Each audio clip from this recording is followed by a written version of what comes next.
গত রাতে র্যাব সদর গোয়েন্দা উইং, র্যাব 3 এবং 10-এর যৌথ অভিযানে রাজধানীর ভাটারা এলাকা থেকে অভিযান পরিচালনা করে মাদারীপুরের রাজর থানার মাদক পাচার মামলার এজাহার নামীয় প্রধান আসামি লিপন মাতব্বরকে গ্রেপ্তার করে এবং ঢাকা দোহার এলাকায় অভিযান পরিচালনা করে ফরিদপুরের ভাঙ্গা থানার মাদক পাচার যে মামলা হয়েছিল সেটার প্রধান আসামি আনোয়ার হোসেন ওরফে আনু মাতব্বরকে গ্রেপ্তার করে। প্রাথমিক অনুসন্ধানে গ্রেপ্তারকৃত তারা মানব পাচারের সাথে জড়িত থাকার বিষয়ে বিভিন্ন গুরুত্বপূর্ণ তথ্য পাওয়া গেছে। এর পরিপ্রেক্ষিতে গ্রেপ্তারকৃত লিপন মাতব্বর সম্পর্কে যেটা জানা গিয়েছে যে তার ভাই মাসুম মাতব্বর সে একজন লিবিয়া প্রবাসী।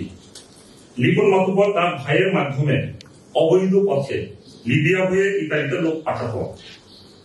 গ্রেপ্তারকৃত লিপন ইতালিতে উন্নত জীবনের প্রলোভন দেখিয়ে বাংলাদেশ থেকে ইতালি গমন প্রত্যাশিত সদস্যদের কাছ থেকে 16 লক্ষ টাকা বিনিময়ে তাদেরকে ইতালিতে পাঠানোর প্রতিশ্রুতি দিত। ভিকটিম হৃদয়ের পরিবার গত 27/11/2024 তারিখ গ্রেপ্তারকৃত আনোয়ারকে 15 লক্ষ টাকা প্রদান করে।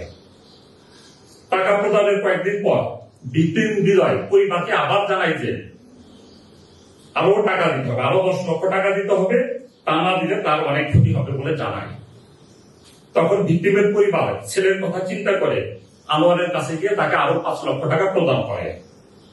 পরবর্তীতে 22/1/2024 তারিখ 2025 তারিখ রাত 8:10 ঘটিকায় ভিকটিম হৃদয় হাওলাদার তার পরিবারের সাথে ফোনে কথা বলে যে আমাকে উপকূলে নিয়ে এসেছে, দ্যাট মিনস নৌকায় উঠাবে, এইরকম একটা কথাবার্তা বলেছে। কিন্তু পরিস্থিতি তার কাছে খুব একটা বেশি ভালো মনে হয়নি।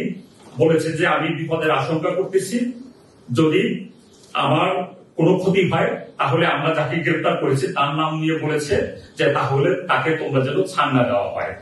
ওই দিন রাত 8:10 পরে ভিকটিমের সাথে পরিবারের আর কোনো কথোপকথন হয়নি। গ্রেপ্তারকৃত লিপন একজন ইতালি গমন প্রত্যাশী সংগ্রহের বিনিময়ে 10 থেকে 15,000 করে টাকা পেত। গ্রেপ্তারকৃত লিপু মাতব্বর সে পেশায় একজন রং ব্যবসায়ী। তিনি রাজধানীর ভাটারা এলাকায় বসবাস করতেন। তিনি বিগত অনুসন্ধানে দেখা গিয়েছে যে বিগত 3-4 মাস যাবৎ এই পেশার সাথে জড়িত, এই চক্রের সাথে জড়িত। তিনি এ পর্যন্ত 6-7 জনকে লিবিয়াতে প্রেরণ করেছে। আরেক অপরাধী গ্রেপ্তারকৃত আনোয়ার ওরফে আনু মাতব্বর। অনুসন্ধানে জানা গিয়েছে যে আনোয়ার এবং ভিকটিম হৃদয় হাওলাদার তারা একই এলাকার বাসিন্দা। ভিকটিম হৃদয় হাওলাদারের বাড়িতে সে বেকার অবস্থায় ছিল। আনোয়ার তাকে উন্নত জীবনের প্রলোভন দেখিয়ে 16.5 লক্ষ টাকার বিনিময়ে 2 মাসের মধ্যে ইতালিতে পাঠানোর জন্য প্রস্তাব করে।